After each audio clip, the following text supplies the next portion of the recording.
It's back to Europe this weekend for the Austrian Grand Prix at the Red Bull Ring circuit. Here are the things to watch out for.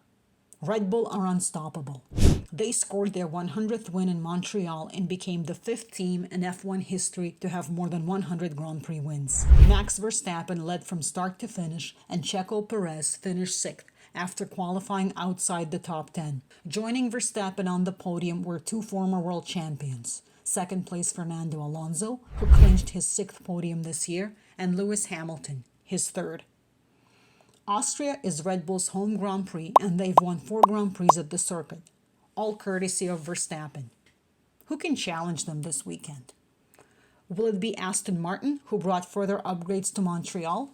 After introducing new brake ducts in Monaco, they unveiled new scallop-like side pods which feature a tighter entry into the scalloping at the front, a less curved rear end, and a cooling slot at the back. In addition to Alonso's podium, Lance Stroll brought points to the team, finishing 9th after qualifying 13th. Alonso's best result in Austria was 5th in 2014 with Ferrari. Stroll has done well there so far in his short career, finishing 4 times in the top 10. Like Aston Martin, Mercedes have also redesigned their side pods, abandoning their slim side pods for a more traditional design. Even though they said before the Canadian Grand Prix that it's too early to assess their upgrades, they were most certainly pleased with Hamilton's result. George Russell, on the other hand, had a weekend to forget in Montreal. After crashing into a wall on lap 13 and damaging the right side of his car, Russell was called into the pits and had his car repaired. He climbed back into the points but was eventually forced to retire. This week, Mercedes said that Russell's DNF was due to brake wear and that Russell drove a good race. Hamilton is a 2-time champion in Austria, while Russell's best result was 4th in 2022. A month ago, there was talk of Perez as a potential World Championship contender, rival to Verstappen this year. Now, both Alonso and Hamilton are catching up to Perez in the driver's standings. Potential dark horses?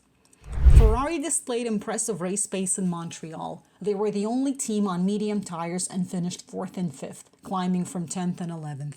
They unveiled new sides, pods, and engine cover in Barcelona and are set to introduce a new floor design at Silverstone. They hold the constructors' record for most Grand Prix wins in Austria at 7.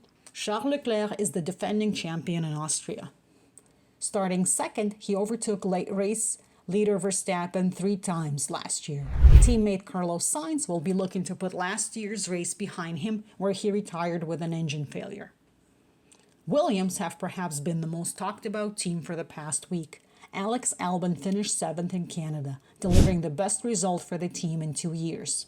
They also brought new upgrades to Montreal, among them changes to their side pods, engine cover, floor and rear suspension. The goal of these upgrades was to improve downforce levels. The Austrian Grand Prix takes place on Sunday, July 2nd. Hope this video helped you get ready for the Austrian Grand Prix. Thanks for watching. Make sure to like this video and consider subscribing to the channel for more great F1 content.